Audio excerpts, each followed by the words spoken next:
alhamdulillah bon aw ko ni masala en kat gelen ko sobe metinya fo ya kat gelen mais ko wi ka ben yira joro fo yidin kassa parce que kuma amanno muna parce que dina famba bebe tasra do kambi boni ke be kuma tasra ko be ni mi crossi vraiment juguya be damatimi no fe bo juguya dum bibi na tiala akara wajibi na fara tinya ka fo no de juguya la sima juguya wajibi saw raka le mani adama afam yarawa donc kuma tasra ko bi ikoro yi halni ma mo ta to mai bisim ko chaman dima wa kama chaman bidi mai yali an kan de har madun an ka kisu ka juguyama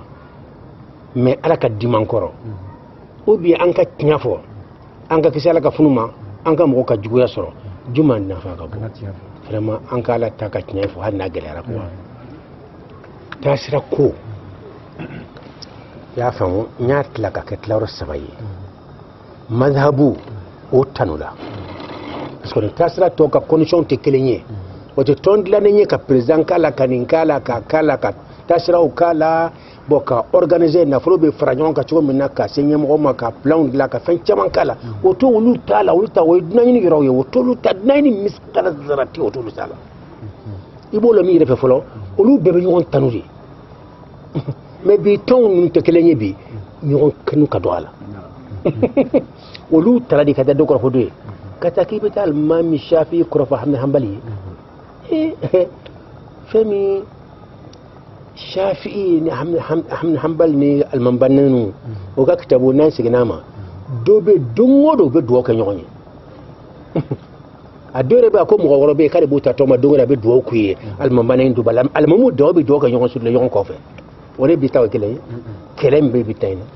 bembe bitala fo ka tombe la yona et nyamo mo na bla yona tombe bla yona islam be fara donc ni to suma nyoma donc la rasa bateba madhhabu nani ulu tanna ulu sentala ulu kany ma anko do fana ko madhhabun kile kile fika kala wajibi do we karama ba ta man ka tashiraye to kam ko ni masala ngagal hanna min bisun kile to kelen ka kuwa madhhabu i'tinaqul madahib da kai wajibi yetuma dola ta kai wajibi yetuma dola mo womo ni ka lonni matanye ka hadisau nyanabo ni alakira kutra ayafa wujubu de kamawa ayafa sunna ko de kamawa ayako ibaha de kamawa parce que chaman be nyagamil ndire ko yoroina na fura alakira kutandro be green ka wajibi ka be ka wajibi ka sura alakira ko yoro chama ayake ayafa sunna yalla ako yoro chama ayake ayoko mustahabu yorodilla yoro chama ayafa fan ayake abi wajibi yadima wa mam sika numbo yonda ko alfuqaha uloni kelaw bo e mo kan loni maseni ma wajibi ka tugolu do ko wasay kana tadu ni problem kono ha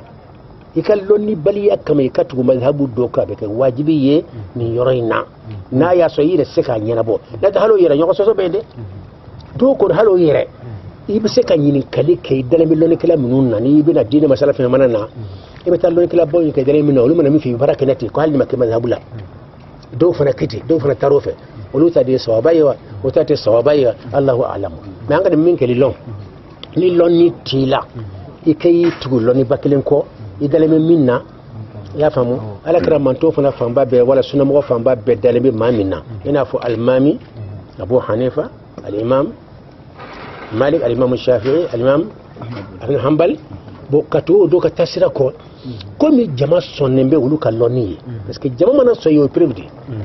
muqaddamani be wulu soni iga quartier mo wala dugu mo wala muqaddama soni aw tede duniya ere be kono loni kala ba chaman ka so mo kelenye we prem do de ka fo mo kan ka to ko moni alman bar bo tuwilla sunna mo fam babbe sona nundi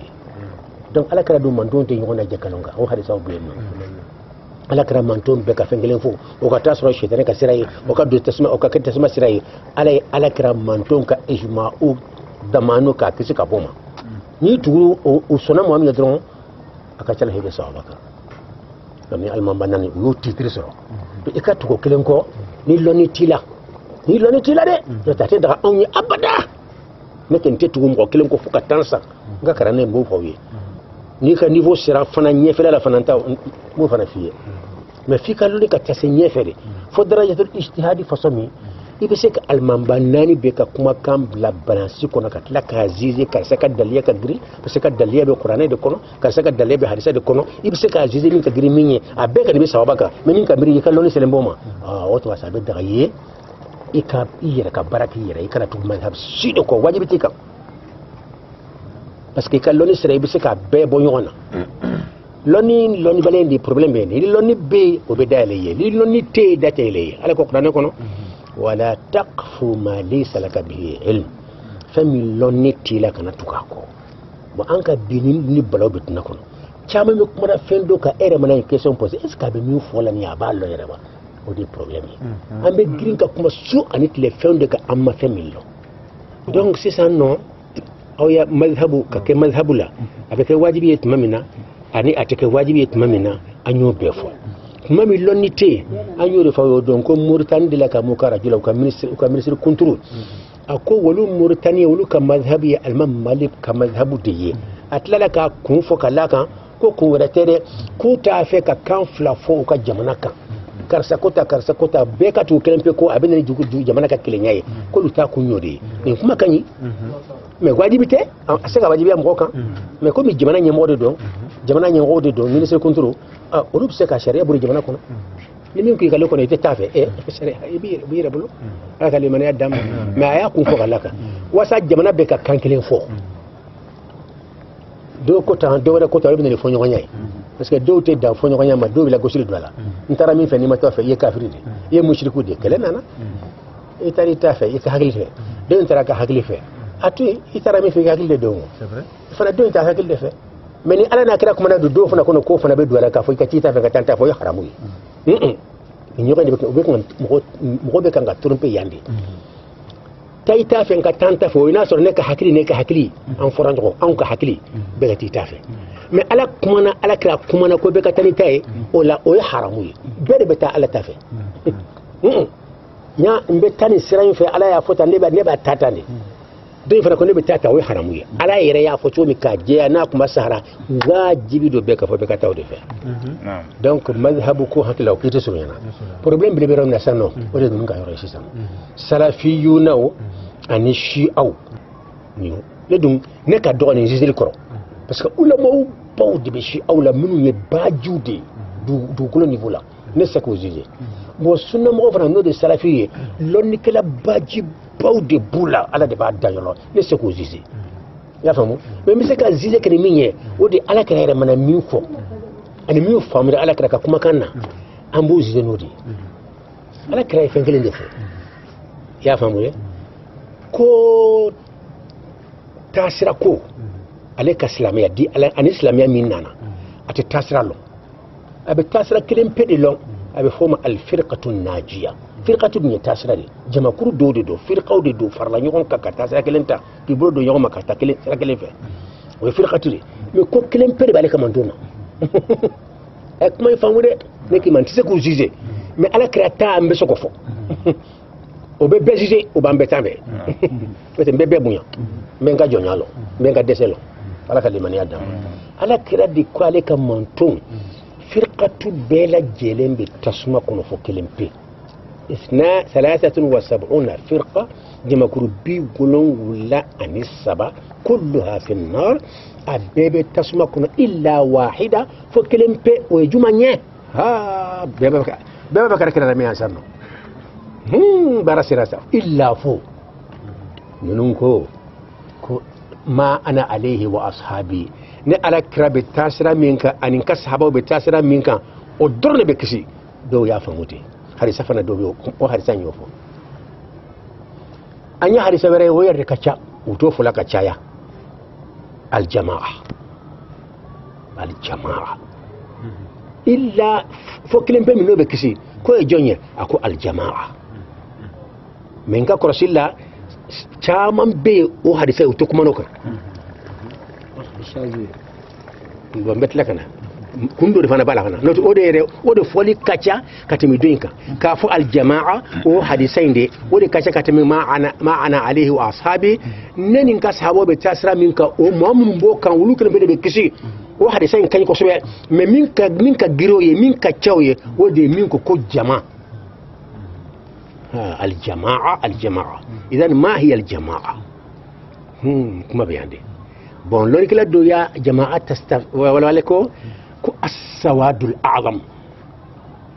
وكرا جمانية سلامية ماجوريتي نكما مينكم نقصبه جماعة ما تعرف نكما كغلان دي دوتي صوني ما أبدا كول درون دي جماعة كل دري بوير بلاي نكام كلي بلا كلا تاسرا كان أم كلي دي بكسي كلا كلا باودي فنما جانيو فيه ala kara mi fo bode fulani e mi fo la kara yo fo ka fo e ni ko na kede bela kara tasira kan aywa hadisa bare be de ko jamaa de pour que bi de loma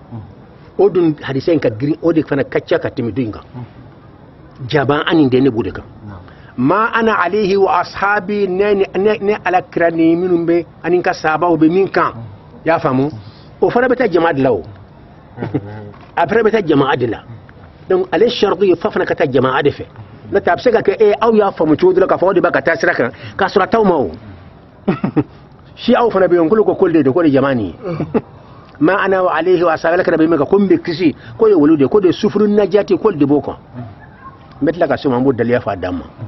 mbe suna mo ko tafu folo mbe sura ka se shi aw tama akile ngokre daliya bablo kolde do men ba fla be jabi parce que kele de forase ka fla ça o jabi suru manya fora ko kele aw kra fly Shia Salafi aw flabe ko awde do mara kala dungo kelendo awdu fladi non avec kelende ou bien o kelenyi mando sabe ko awde do be de leba be bolo aglera aga ni meni mo be de liaw fle ibe somi yere et puis ibe nanga ide fana faw yala o ben de suna ganga ide faw inshallah taala jaman yere mi en duko ga ide mi en bo faw yi ni ala sona sisa ni famu yarawa sisa al jamaa ku as-sawadul a'zam السواد الأعظم وكريس la même majorité أفهم يراوا نودي فهم حكمين السواد الأعظم ني اسلامو فلنيات لا اسلامو من ترى على كراكو أمة الاتباع أمين أمة الاتباع أمة الإجابة بس كم دو فنا بيان تو فنا كجلم كفنا ولا جنن كتمي على كراكو نكام مانتون نكون سوسو كراكو مانتون يجوني نكون سوسو بعد كرايا فنا doko mantonye munun tugra ala kira ko munun ko munun kalimatu shahada fo dala ka fan tugra ala kira ko beto ko de ala kira mantonye no doko no manton kore minye kabde ala kira chira domina fo ka tadna wuli mo man na doko ko ka abe de ala kira ka manton no ishunwa wo ikretien wo ijifu wo ifra je wo aywa amerika jamaro fra bela jele endu wo fer bela jele ka ala kira tele fo ka tadna wuli mo da doko ko ka beye ala kira manto jaga mun ba fa ko yedine bare mo manto tere ala kira ka manto de do aba mu yarawa do ya fameta jumanta yitinyaya barasolla ala kira be juma fulala barasolla ummatu da'wa ummatu ijaba aba aw yakuma me ali ko rode kelenama wa ana ukhalifuka way woni fura mu ikerentere a nyom batan olu be ko jima kuru do de be ala kira manto nunu minun liman yara ka kalimatu shahada ba ka islamiyye ko la kira bode ma ka fo ala kira mantonye ko ton nun jifu nun ni aywa shinwa woni jamana wero fen mo na do ko ka jamana be ka tala kira telefo kana bla bila ko lute ko la kaminu suna la kira ma ngona kero ye ko sa ko de do teba ne maso bo fo famea bon ala ka ya fam men tegedi ma ko mi kambe nyakande non dalil nahnu ma damale way non ka nyokon deme kan ka mus an ka dalil di nyokoma min yetinye ala yan sirisa ala yan yabana marka o sirja nyala sanno so sa ko mana kele tere an nyokon million tan de be no mbaga mi ka tasira ka ne ma sonde ya fanga liburu ko no min ga dalil be mbulo ya fam indi adila metla ka dalil di masisa nga dalil di mafula nga dalil da baka nga dalil to idan ne bulo ka fa rasulu min fa ka fa le mando mina kla biulo kan sabanen kilente abe janama kono idan ne talaminu ko amando minu limana yana na olu yere de kodo akafo achila minu molu kote bi dalilo dalila doy rasul ba fa alayhi salatu wassalam ko hadisa kileni yere la ko manam rasul alayhi salatu wassalam kafo ko nasaro kla la nin klaro hakeni yawdi o kla la idan na dum fa ko nasaro o minu dala ka minu dala isa la minu be isa nanani takabulo mi idan minu tukulo na fa idan minu ma da isa ati fulu ko nasaro minnu allazina amanu bi isa minnu dara isa la yahudiyaw fana minnu kon Musa alayhi salam minnu fana dalola idan na fala ko islam wa rasulun ka mando fana o kala minnu dala rasulullah mo minnu ma fenge hata rasul ka waqtu la iba soro yahudiyaw ko mo kitubu fu damo nasara ta fu damo islam fana ta fo we doy adala do fana ntaje ke ngi gatla ka nana fo ko mi dawo doromo aga disan na ka fo ko la ay la min jayi fo meta di bidu fo naam ay mi fo ni ni jabi fihi al-ihtimal والدليل إذا تطرق إليه الاحتمال سقط به الاستدلال وقائد كل يدي أبسك كيف كمينا نوبك ما فهمنا غيرا بس كأنا كده كافو اليهودية وتلالا نصارى وتلالا نفنا مانتوم منا يا إنه كردون وبكم يهودية منتمنا دي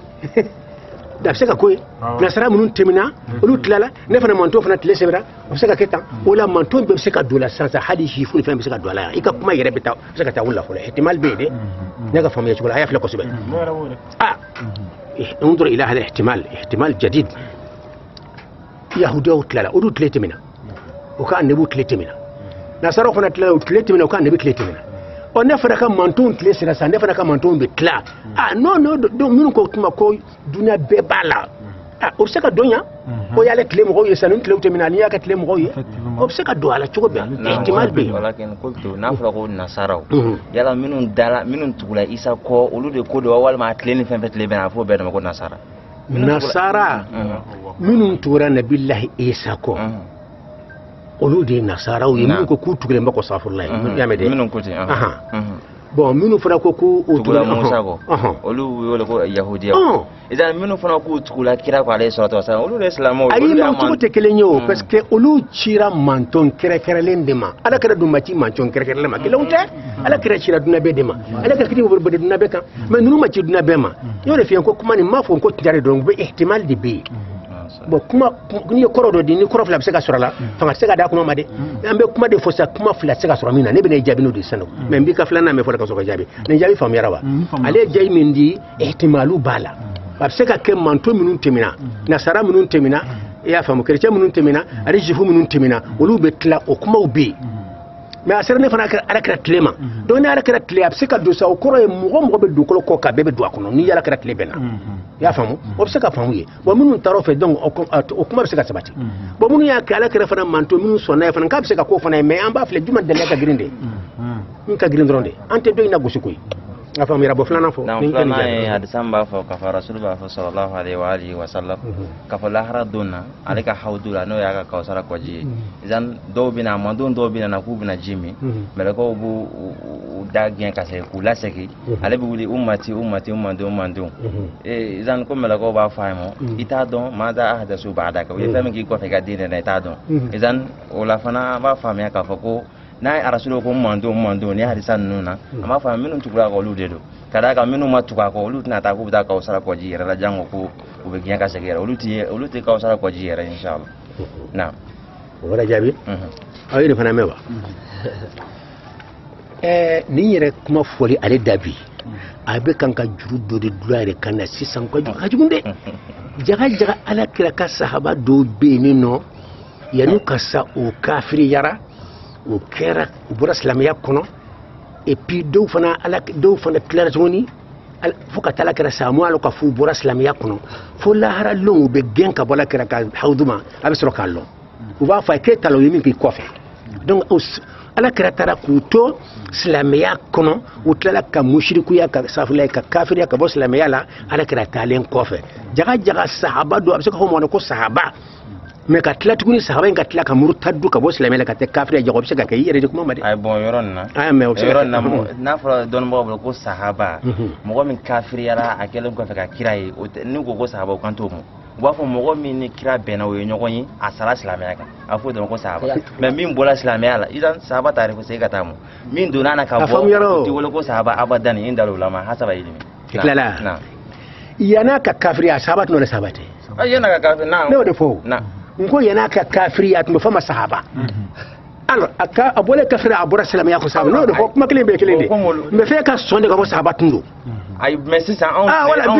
voilà sahaba tabi on sahaba parce que outle temena o wakati la na sa ko ma jate mais amuru tlem ko fe si ça ne ka kuma ni wo mo do tumbe sahaba ya la tla ka bo sahaba ya la ka ke kafiri o be ko ra make okay atutundra bana atutu kuma bi yoro mina ka ko kira ka sahaba parce que kuma nembe na ko ka me kuma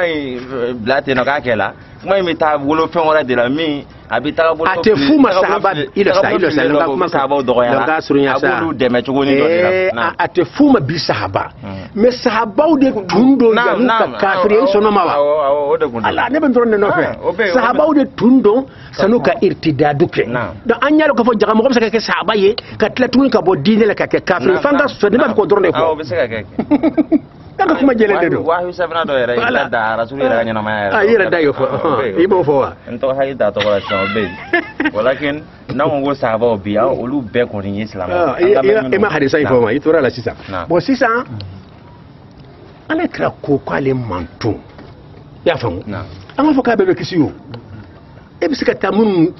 ganna ka bala halkar haidu wace ko daliya cugudi amma fa la kra mantu be kisi ku be tla de claro bi wolon wula ani saba kelen de be kisi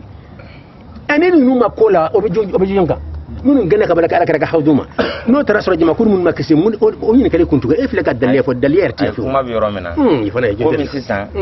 olu minnu la segila sa kuma mina yala rasulu minnu dalala kisinya ba fo olu de amandun yo ari saka mo demo wa walma ay ka we atleni fen tle ben aga wele ga sira mo ko fen kuma bo aka woni kira fen ma abe de bala kada ka minnu ko segila ne islamu de ku do jene ame o kun tika baraka ya rasulu ka taka sa yere kan o do ko sa ko mandun irwa do ashabi before irwa do ummati before izan o ko na ma ay lo sa men jabi ko jugo ala kan deme ambe min kuna ambe feseli de kuma ka bonde kuma abe bla radio fana la ne la sona me mana kuma ta ka giri fuka da matimi parce que kuma dem na nyafa yanga ambe jama de dafara mun ka loni ka boanye dakatira bawdi bula shuyukhu bawdi bula an ka dogo jabilima mais ambu jabini hadisa de ban bonyo na sisan ya famu ni re te kanyere de an bela an ka tasira firqa ni ala krere tani mafu ala kira ye fen dore ta to mako aljamaa aljamaa hadisa dola akone be minkan aninka sahaba be minkan na fara sahaba ya ahlul baitu be de bala parce que fen kira ala kira ni ala kira jera ni liman yaralla abede be duala ahlul o yoronna aywa bismillah ka fa ahlul baitu be do ashabila izan la uwafi limaza kadaka ahlul baitu do nana kira olu ti jati kira ka sabo shinya do alu betu do mo bawdo serifu do wera nyumana walakin ti jati kira ka sabo hasan hussein ta kono sabat la lu yayu de misan lama walakin jafar sadiq no ni ma bakir no olu ti jati sabo alu betu kondo fadlu buyi na iklalawa na olu yere ka giri sahaba do yi ko to o ka giri sahaba do yi ya famu ay minu bo sahaba ya rasan olu ka giri sahaba do yi munna parce que ala kira ya yiranta to fulani ya yinin kasa ka fen fila to awbulu ya ay fama hadisu saqa layni a folo kita ala ka kitabu ye fihi alhuda wan nur kanda ba kono noro ba kono a fulana nyin ka dimba yayi ni mo mi pro o fulala o kandara donc na ala kira ko aka dimba ya ani dembaya den ano den obe dembaya wala tala fokata dunawli agriyana min hadisa bu bukhari da muslim da kono muslim sahih naam donc ni ka gri sahaba do ye pew nous garantir ni ya flani ni kan ni kuma nan bade et puis faut ko ka dine ko ni pour la chugodi o kare ku kamina ka so ka kuma la nu ka hadisa min sarai kamini ka baraka nayi o mo fo sahaba chama de ni fura albayti dron ni hadisa ni ngona rete ya fura albayti dron de ma aflana fura sunna de ma nama la amma fo ngalge ka fa albayti do ubi alminu makira ubi sika bla sahaba do en fa ngal tura fa ngal be jumena albayti beti sahaba minu ni kiraye dron kalimene ya kira la ka fanga ulu de sahaba ya foli na fa tala sadiri ma minu sunna ala kiraye ala kira ka ma kere long akunta konta ate sahaba mu no fe nu da gre sahaba do yi ni ala kira cika bo sahaba do ala kira ka kuma kan yu grandi ka timi sahaba do kan donc ni na kunya ka tigre mo tanu de sahaba wala te ka tanu ka temu nun kan sahaba ñu se ka tanu ka temu ay ahlul bayt kan ya famu fo ñu rebe min do fo na tara abubakar nun nasara fo lu yoro masa ya dama kuma bere abubakar umar usman ali nun ñu ko ci jon ka sa jumanye na yo question fo do na ando fana ami mi lo no fo la ya famu ala jamaa wa ma ana ya sahabi o yoron bismillah ko be jamaa de jamaa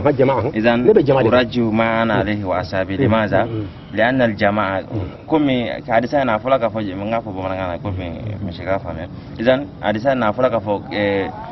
فوتشوا دولا كفو كو جماعة ودي بكشي فوتشوا دولا نينغا سابو بمينكا إذن نكونكو نينغا سابو مينكا نبودي كنيا منا كداكا دون بقى بولو إن فشكو يربو كلامه هناك في أصول الفقه العام والخاص كما بفربا فو كما بفندو avec la kana keren len mi furba foni ta bo o fen quoi idan abo furba ya na ka keren idan na fula fo chuga dala ku jama ka kala kana fo chuga dala ku ni nga sabo binka ne bai ka fosa ne nga sabo binka o keren ne de o bido en keren quoi idan o bido bo furba ya ka na fula ko jama be kote ne nga saba jama de gudu idan ne be aku de ko ne ta ga don ku sa me jama famba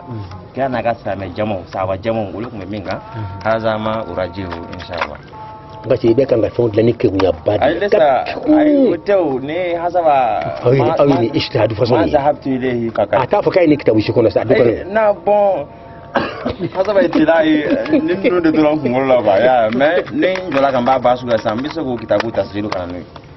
ko an gatem bon alay mi fo sisa abi hama ko ar-ra'yu ide nasu amana sufanye amma hadisa damma amana su damma ayaka ide de fanye al-am wal khusus هذا من آراء علماء الفقه والقواعد العامة عندهم هذا الرأي هذا الرأي وأنا آتيك بالنص ولا اجتهاد في معرض النص نلا كرا كمنا إيدي تفوي إيه مي فوي إيدي دي ألا كرا كو كافو ألا الله تعالى وي عليك شكاك شواك محمد بيك شواك يا فامو فين فلالا إيدي كلنتا وفلالا imanton tlanchebe ngo toy kama ka bedo aljanna sisa ikilimpi kama ma shafa'atul kubra iko toy obiya ika shafa'atul kubra ta imanton tlanche ka doy ko kuma toy ika kilinta fulala manton tlanche doni aljanna kono ode kuma fulen yetan ode o min be do aka chaw yisika sitola munu yake doniye ko bi wolonla ani saba ko kelen pede be don ato bi wolonla sabe tasuma kono oni harisata nyonta fokata dunawuli odi ato jamaa tan di fanga inde bulu odi ni harisa me nyonta e mi fo ra'yu de way ide de ni hadisa de ay kuma yimbe sege kuma metuguni ala kira ko ala yire de blanca shua ke fin flala manton tlanche be ka bo bedo aljanna ko ni ala kira kama e ni kuma bayde manton tlanche be ani abet la fo bi wala kelen pede be do on kajja ko mi sangulan do kolo hakli maw fam yarawa man ton tlanche ben ko toyi kama ka bedo aljanna te e kama ha ntuka junubu to flem bu toyi kama fam yara mais flana no shafa'i bo toyi o daraja te dima tuguni o daraja te dima parce que yedon de ta afrika flari e keleta e ka flata nyoma surnali domba de lahara long man sahabat annabi to be ba yere ne domina be jurlen ba yere la domina ara kira kilembe be farnya ka bla hada ma don nya ka ti tembire ala nya ka ala wele mod hada ma don kisilila ala utoye ika hinu la ku dal janna kono ci kilemi o daraja ba ya famu ala be tlaka ka ni fen dama fuka shi kilem fla fo saba fo fuka sunya shi sabala o daraja da amadi dan fa shi mala kira kilempe o daraja ni ibo ta mu iman ton tlanche ka do ibo toyi ou bien non ni ba fait ki banjo tlanche ka dombo di ma shafa'a kana te di ma iboto ibe kelen ta fulala fulate de ibe kelen ta fulala ay hari say ndru ko be han il faut que l'on kala ko sigi fa mbe karna kitabu kono suni clé aya to deba ko damna no ta auto bo dibla foka tawsa sa be famu men sun amba ambe ba mela hari sa wiraw de be no mino te nyon tala fo l'on kala de kasika hari sa fla bla nyon min ka grambe to na fura jama'a ndi jama'a do nyon taw parce que atira tlanche yo o de jamae mais mo ko taala kra manto munu irali munu islamé fami kafiru be no mushriku be islam ya jugu ka ca islamo ye shiye jula man cawa olu be ka ta tasma kana be soma mais na fara ko be tara tasma ko da amunu fana kalimatu shahada fo an ko na be betal janna kono amma fo de kama wa na fara kan fana te do tukuni ko an fana be tla tukuni fo bi wolongula ani sabatuni e ala manton to be beta o kuma ala ka yana tarmi ngoko le dukulo ma fa ba be ta tasma kono de américain jamana ni chinois jamana ni fene mo million de milliards yere joli o teya olu be ka tasma kono parce que islam o tan sonoma mais amunu fona ko ambetu ala kara ko wasam be ka do aljanna kono kono ko hanan fana be tlatuni ko hosiya bi wolongula ani saba kelen pede be tawla la ilaha illallah ko dal janna nin to be ta tasma kono ne matani fa ko aya fodna fami ne maso et puis ni livre la ka fo ko man jabi folo e real livre ye fa yen yoren fam so nga tien aya famude afam yara donc ni dalil de bambo ale mi foni wa ra'yudi التخصيص العموم والتخصيص العام والخاص هذا من القواعد الفقهية المبنية على الرأي ويدد من يعجبني يسوي حديث كنتر دي أسكاسوسو حديثان بكك سيسا منا إلو أي كما يفهم كسبه أو من مانتون تلانتي كنتر كدون أما لو كتاكو جمو mais don ko no manton mel donita ou be tlafo bi wolon la ani sabare kilim pidon de beta o kuro ko du ko ma famba pede beta tasma ko tinni beta mala ko me fam kafiri jamana ko kacha islamo yo shinye chama o lu be beta o snyai mais islamo fona yirede jaka ko de fere betlaga ale ka ko ummatul ittiba o defo ko la kara bodima ko de betla tuguni fo bi wolan saba o defo asile flesa kafirun ta tugunde olu be ta tasma ko olu ka tawnya piun halo yere tay tasma ko ya dama kuma di tuguni o koro ya ala kani ayaka manton tla ay manton famba bil tasma ko ba ay majorité bla tasma ko olu ya dama kuma benale ya famu de o ya dama kuma de ni kan ni mbo ni nya fo ni yembla kuma la may de jabi de be bolo fembela fendo ben ta fe ka fo fa fo don gasi ni yen sogombe mba do tlola hali manton be hali kafiri fle jamane be olu be ka tasma kono folore aya famu o ya dama kuma dodi ka fo mo sura ala be ya fama aba be fle tasma kono o fana ya dama kuma de ma fo to tasma kono de men ko kuma do be no naw yen sogombe ka ta ko nyefa do be hadisa yalla nite kuma ni hadisa te wala qur'an aya mba poy 600 ala ka limani ya dama 600 ayin kuma famuwa ala kira ka hadisa min ko kabe jama de ma ne ma fombo de kanwa ni preuve de 600 parce que ala kira manton clanché ala kira ma son kota abe mun de fe aba fe min ka ta clanché ye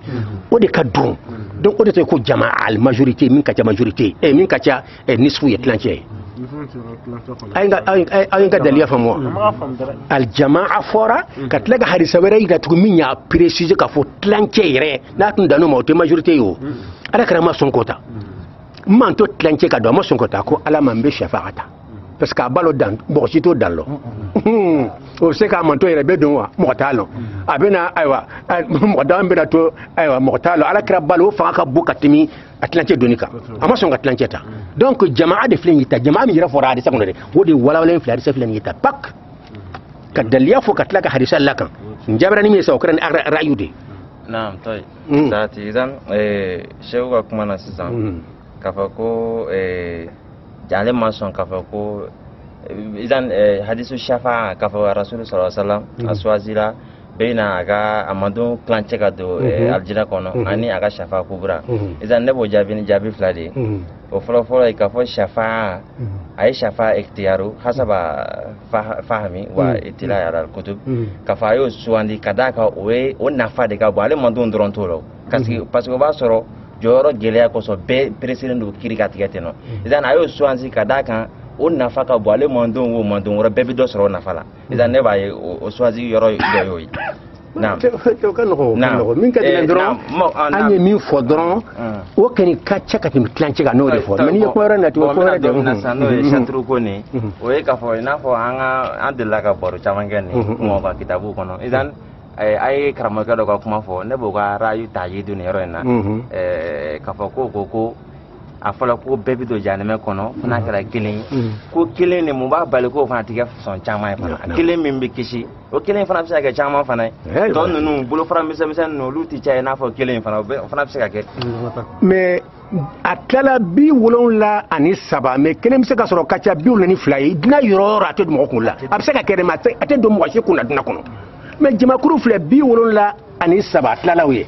mais kelen pe bɛ ko bɛ se ka caya ka tɛmɛ bi wolonwula ani fila in kan i b'a fɔ yɔrɔ i tɛ mɔgɔ sɔrɔ n bɛ fari kan a tɛ yen bɛɛ b'a a bɛ se ka kɛ maa ihtimal de b'a n b'a f'i ye a bɛ na o ihtimal de don a bɛ se ka kɛ a ɲɛ kabini ko ihtimal de don an ka to yen an ka tan pɛrɛn na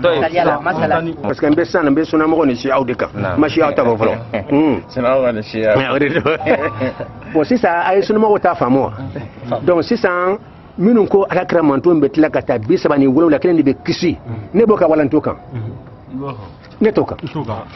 alakira manton minnu sɔnna alakira ye ka tugu a kɔ kalimatu shahada fɔ ko de bɛ tila fɔ 73 kelen pe de bɛ kisi ne to kan mais n b'a lɔn karamɔgɔ min karamɛ siɲɛ 100 miliyɔn bɛ u b'a kan mais n ma sɔn ka da daliya kan n ye hadisa kana sisan hadisa dɔ de bɛ yen ko alakira manton bɛ tila i y'a faamu a ka choisili kɛ tilancɛ bɛɛ ka don alijanna mais o ka ca bi wolonwula o tila o ni bi wolonwula tilancɛ o ka jan ɲɔgɔn na tilancɛ kunturu bɛ se ka don kuma tɛ k'a fɔ ko 73 o si tɛ don fɔ kelen pe 73 a si tɛ don a bɛɛ bɛ taa tasuma kɔnɔ fɔ kelen pe mais nin yɔrɔ in na ko a bɛɛ kɛlen tilancɛ kunturu de ka don de ala kɛra ma sɔn k'o ta tilancɛ kunturu yɛrɛ ka don a m'o ta amo ta o da mandala non non non o talima non non kana dilan ka ce kana dilan be hakili hakili ma be balo fen ilo sa hakili ma be balo fen fila mana ni ye do into do ni ka boy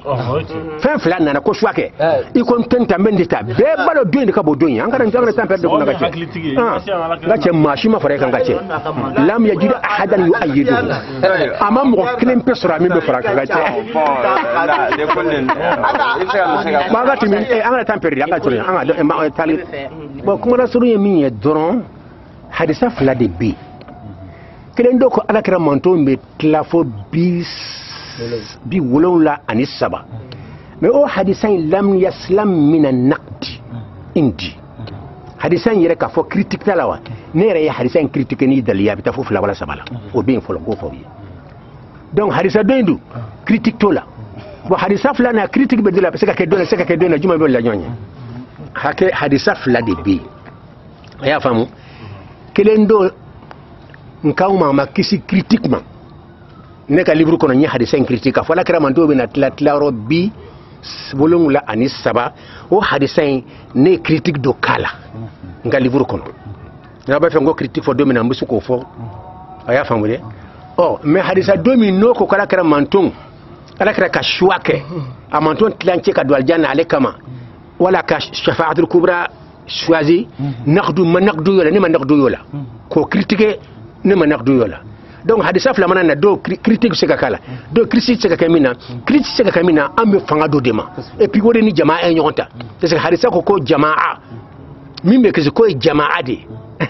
ya faamu hadisa wɛrɛ be ko manton be tila saba ye tila fila ye kelen do n'a dira ala kɛra k'a ka choisir ko bɛɛ ka don alijanna o tɛ jama ye o kɔni ye tilancɛ ye donc n'ala kɛra ma sɔn ka o ta o kɔrɔ ya min ka ca tilancɛ a b'o de fɛ a bɛ fɔ de ma ko jama majorité donc ne ye fanga di hadisa in ma ka da nin de kan hadisa do ma fanga ba do ma min k'i b'a tila fɔ 73 m'a fɔ kalon nɔ dɛ lɔnni kɛra caman ba kan n b'o bonya fana a bɛ se ka k'u ta de sababa ye n ko ne de ma taa fɛ et puis n ka daliya ye hadisa de min ala kɛra manton bɛ tila a bɛɛ ka don alijanna ala kɛra kama ou bien a ka shafa'ata k'a ka kelen t'aw fila la o de ye n ka daliya ye hakili la o jɛra ko bon sisan an bɛ taa si aw ta fanfɛla la bon jamakuru bɛ kisi nin ye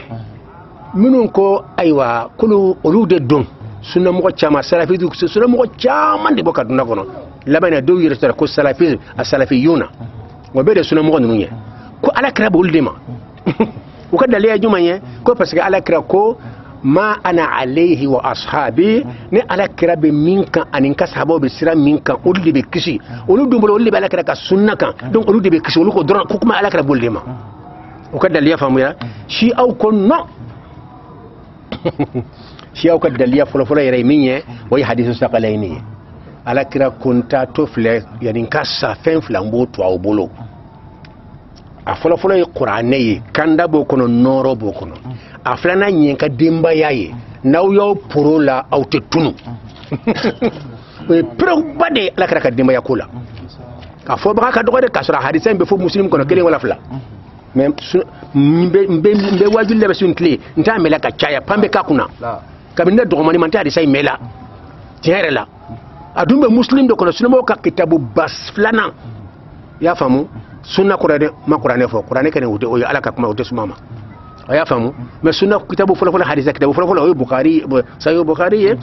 filɛ sahih muslim ye hadisa ka sɔrɔ kɔnɔ salafiw ni sunamɔgɔw bɛ kan ka karan kɛ sunna hadisaw la n'u sera ma o tɛ wajulu kɛlɛ ka caya a ye ne kɔnɔ fili n'o kelen b'a kɛlɛ n ka cokɛra laban de san ka ja ne bɛ min f'i ye kabini dɔgɔmani ma n bɛ wajulu lamɛn la n bɛ karan kɛlɛ n tɛ hadisa in na mɛnna tiɲɛ la n b'o de fɔli ye n'a sɔrɔ e y'a mɛn o ye kunko ye a banna a tɛ fɔ la an t'a mɛn la ne yɛrɛ problème ba sɔrɔ n taalen Abidjan conférence la e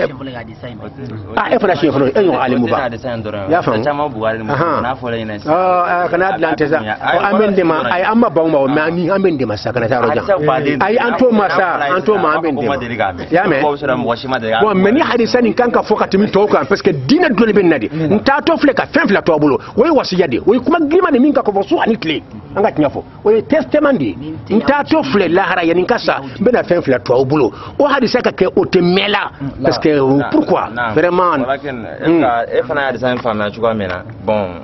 anw ma ye ten quoi parce que e bɛ ka albetu kɛ i n'a fɔ olu ye diinɛ minɛ yɔrɔ dɔ de ye k'a sɔrɔ anw ma faamuya ten hadisa nin n'i ma fili a nasu la k'a fɔ ko n ye fɛn fila t'aw bolo n'a y'o fila minɛ a tɛ fili a y'a kelen k'a fɔ kitabu la a ko fe huda kana bɔ kɔnɔna na fasta bɛ se k'o bi a y'o minɛ a y'o poro ka k'o minɛ n'a bolo fila ye o kɔfɛ a nana alubetu fɔ a ma fɔ o la k'a y'o minɛ k'a ka bɔ kana bɔ olu la a m'o fɔ hadisa ni riwaya la a ma fɔ o la mais a ye mun fɔ o la ko uzakirukumullah fi ahli baiti uzakirukumullah fi ahli baiti fo siɲɛ 3 n b'aw hakilina jigin ala la bi mana ala yɛrɛ n b'aw ni a y'an ala bila an ka hakili to a ka alubetu la mais k'a fɔ an k'u minɛ k'a kɛ diinɛ bɔyɔrɔ diinɛ masadɔr de min masadɔr tashiri izan aw m'o faamuya hadisa in na ne kɔni seko ka faamuya ثلاث مرات هذا يعني التوكيد بلا شك التوصية هذا يعني بالتوكيد ولكن لابد أن تنتبه لماذا كرر 3 مرات نحترمهم ونكلهم الآن أنا أسألك لماذا كرر الرسول atone ka jabidi atone be jabidi sasa ay jabidi sasa ko akay ne jabidi wala karraru 3 مرات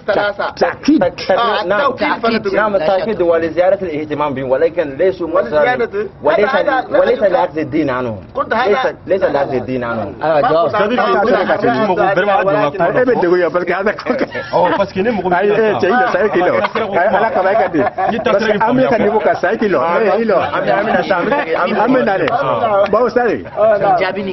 itloma jonka jabidi ala kira ko nta to filɛ ka fɛn fila to aw kɔfɛ donc filaya fɔra kabini yan fɔlɔ mɔgɔ mɔgɔ k'i bɛ kelen b'a la ka kɔrɔ wɛrɛ d'o ma an b'a fɔ ko wɛrɛ de b'i kɔnɔ parce que a bɛna fɛn dɔ de fɔ ma a ye fila de fɔ nta to filɛ ka fɛn fila to aw bolo o fɛn fila ko ni mɔgɔ min y'o minɛ a minɛli kɔrɔ juba ye o tɛ kanu dɔrɔn ye o minɛli kɔrɔ ye o n'u ye fɛn min f'i ye i k'a minɛ hadisa sahalenw na aw k'u kanu aw k'u ka hakɛw dafa aw k'u minɛ ko n ka bonya min ka kan ala kɛra kan aw k'o bonya lɔ ka parce que n ka denbayaw de don o minɛli bɛ fɛn caman de ta kana to dilan ka kanu dɔrɔn ye wala ko wɛrɛ dɔrɔn ye non non non kelen et puis wa mana na wawul afi nana wawul afi mana lil musharakati fi sifati min qur'ane ya famu de kuma in suruma ye min ye diinɛ yɛrɛ ko bɛɛ ye kuranɛ de ye o de ye rakumul awwal ye ni filanan kɛra la o ala kɛra ka sunna sahalen sariyaw ye i y'a faamu de o sunna sahalen ni sisan a y'a ala kɛra ka denbaya mina a kɔrɔ tɛ ko olu de ye sariyatigi ye k'u bɛ bila ala kɛra nɔ la o non non non bɛɛ b'o faamu a y'o mina kɔrɔ min ye n'u ye min na s'anw ma nin diinɛ in na a y'a mina et puis ni min fa u ye n ka denbaya ka ko la a y'a bɛɛ mina u kanu u bonyali u ka hakɛ a y'a bɛɛ dafa n'u ko n ko n'a sagara ka ban a y'a bila kuma tɔ bɛɛ ɲɛ كان هذا موافق هذا دو لدو ni ɲɔgɔn sɔsɔtɔ ni sɔnɔ ma i sɔnɔ ma bari ko ne kuma min fɔ hadisa sale o de don waati sɔsɔli ko yɔrɔ la donc e bɛ ko e ni kɔrɔti e ni kɔrɔti donc an ye ɲɔgɔn faamu n'a ko a sɔnɔ ma a banna an ka tɛmɛ bon sisan o ye ahlubeitu ka daliya fɔlɔ ye e nin ka girin dɛ hadisa filanan bɛ yen n taa to filɛ ka kuranɛ ani sunna to yen ɔ nin yɔrɔ de mariji fila fɔra i y'a faamu donc ye marjiw ni marjiw mina yɔrɔ numéro 1 donc ye marjiw ani marjiw bɛ mina maa minnu na o numéro 1 ودي القرآن وأهل بيتي حديثا بافكو القرآن والسنة ويه مرجو فلاير فوليني وفلا بي مرجو ديان أفهم يراوا على كلمة يدام المرداني أريدو نعم ما هذا سوارو بي نعم يوفوا فرانيا ولا أفوق مدفعنا وسيا فنا كلامنا الخلفاء الراشدون وهذا سادو فنا نك فعليكم بأصحابي وفنا وسياونا إذا نعم يجمعوا كوبين يومشة كارو أنا أفوق لين غيري كوتشون فلك لين هذا سادو نك فو لا سيا ما دو ربي أو ركلا ساو بي باسو سنتانيو اقتدوا باللزين أبي بكر وعمر ونسوي نعال لدغري كنا أبو بكر وعمر أكان كنا فنا عند أهل السنة إذا نعم يجمعوا بين هذه الأحاديث أنا أهل بيتو لكان أولى أبو بكر غير معصوم وعمر غير معصوم وأهل البيت ورد فيهم قرآن في تطهيرهم ويطهركم تطهيرا معصومون نو ما معصوم فيه نكون تطهير كان كما إلى ما تقول نبي كما تقول لهم كذا يكرمكم ينبرا من الدبولاسا ما اسمته فوق دو يافا ما اسمته يه أنتم سفرنا ما تطهير من فراني بداني فرو ونيكم ما فون تولا لا على ما نيكم فون تولا ala ma fo Abubakar no Umar ma kolu yi mutaharuna de indahu amo foyi ayo fo ahlul baytu yi qur'ana yere kono kanu suma utegelenye qur'ana mami zize ani mami hadisa na ka zize obe et puis hadisa mi fana na tuguni yere hunaka tafsil parce que Abubakar yi fenke atseka foka ama filuke kana bladi oda tonka kona au kana nyuni ka tafonye fa ota tote Abubakar ghairu ma'sum ya famu anko te ahlul bayti fana olu kan mutahharuna udi غير معصوم amma mutahharuda min foruma o ma fonuma tadhhiri min fora ahlul bayti ma qur'ana yere kono ka fo ala yere ka yusenu ya ñu senu ya katla ka fo tadhhiran li ta'kid ila ko ta'kid li ta'kid nuka koti ko do ahlul bayti ka koti do ma dina kono de o be kan ka trompede mais minum be kan ka ahlul bayti ko yele masanka ke parti ko ni fa ne fa no tasira tegelede ka ta ke shi akoye non ne te kuma la ko shi ne te shi aye ne ta fanyina ma ko sunna mo ta fanyina salafi ta fanyina nya fo in kunte parti shila ana muslim ana ma dalil انا مع الدليل انا مع اهل البيت وانا مع الصحابه الابرار كلهم ما داموا ياتون بالحديث الصحيح الصريح لنا هم مبلغون ولو يرى الدين يو ولو الدين سيباودي ان يرين فامو دونك يرين كفامو donc يرين كفامو ان انك parce que encore aussi parce que دوبي كان فين سانس اهل البيت كلها وكان تاني من فرعوا لو كان كو يرو اندم كو اندم كو يروجي يكوا voilà neta ahlul bayti ko de neta te tasra ko ka fo shi ako no shi ako tene tala aywa salafis ko tene tala parce que ya ke shi ako de bi ka ke sunna ko ye ka ke salafi ko ye ka mankamba bilola ka nyon kafiri ka ke neta tasra te tasra ko ye mbese ga man tasra ko ye shi ako na mi ko me kan ko defense ta sunna mo kan mi ko me kan ko defense ta salafi kan ko me ne be defense ta la tinya ala sere ha ni yoroni ka gele ka fo ka jeya est-ce que manquant que les mecs qui sont que tasra koye aka betu do rabe mimbo voilà voilà hakila ni jera onka kuma jera wade kalami wade yakfi o sisa ni jera ya famu bo ahlul bayti hadisa do forsa mimi plasiba do ma grimamba donc mimbe kisi ulu ka tasra ni nya fanga bado parce que ni pourala otma ket e kisira c'est-à-dire était tout donc na fara ma be kisi ulu tarayna o kadda liya flana miye ko sufunun najati o fana hadisa be ko kisi yire kulunye alul bayti de sufunun najati o fana hadisa be mamada si hada hazal ba hadisa zaleta bon ma hadisa ana raito walakin ana ashku fi ايوه اكيد حديثا بي ابولو دغا كتاب لا كون كتا تخريج كتا سنه كتاب كنا بيشيا مو دغا كتاب ما انيا كلا جامع لا انا سنه كتاب لا ايتي كرسو كما لا كان ايوه هم ما كان فاتي سانغا تي انا ما رايت ولكن نحن قرانا في الجامعه هكذا استاذ الذي افو بنا كان سامو دي بنا ميدا بنا كان انيا كلا نيتو hala université كون université جامعه الثاني aka muzakira fana be ne bol ka hadisan nu walakin hal sahiha ma ghairu sahiha shi'a nam shaka hadisan ربما wasane kan tay mi yodron olu ko ala kira ko manton kele min be ila olu ka daliye ko ala kira ko jama kur kele min be kisi ko mamun tukule be ahlul bait ko u ka daliya am folo parce que ni sunu mo ta daliya fo olu ka dale ma ana alayhi wa ashabi nganga ñu fana tafo wasa ka ke motle ni ngara do defense ma do defense olu fana ka daliya ninde ko sufunu najati kisi yere kunu kisi mi yere forade najat al firqatu najiya donc kon kalimatu najati bolu yerrefe safinatu sufunu najati uludi kisi yere kulunya donc sano ne be ni flabe de jabi sansa salafi nunu ani shi'aw mbu flabe nyini kaya ala kira ko kelempe aw dunye flay aw flara juma kelendu ala kira ken ka kuma bayra ka fasaka asika ke flay ko firqatun wahida faqat kelempe de be kisi aw flabe dungo ke aw de don si sansa an ni bisa ka nyon ta chogodi aw ye flay ko kelen de be kisi aw flala kelen juma ne be kisi kelen de kendo ala kira kelen de fo kelen kan be bi